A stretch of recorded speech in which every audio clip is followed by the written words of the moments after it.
Today marks the 7th anniversary of the war in Yemen. After 7 years of the conflict, the international community seems to have turned its back on the catastrophe of the humanitarian crisis in Yemen. This report has more details.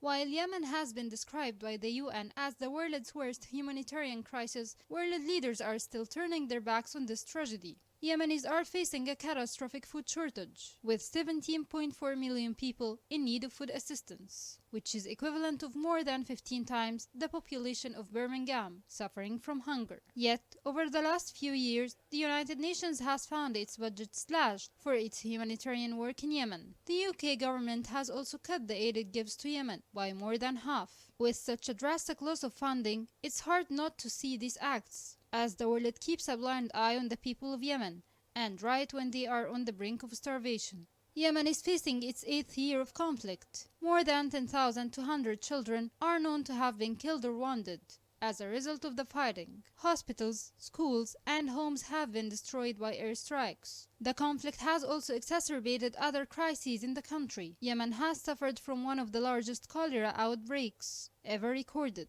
Cholera is an illness caused by contaminated water, which can be fatal for children. It is also entirely preventable. It is estimated that there have been 2.5 million cases in the last 6 years in the country alone. In the last 2 years, food prices have been doubled, making even a loaf of bread unaffordable for most families, and most of Yemenis can no longer afford the essentials. Lives are being changed in Yemen, but the need is growing. Yemen is on the brink of famine, and unless more humanitarian funding is committed, the situation will become even more dire.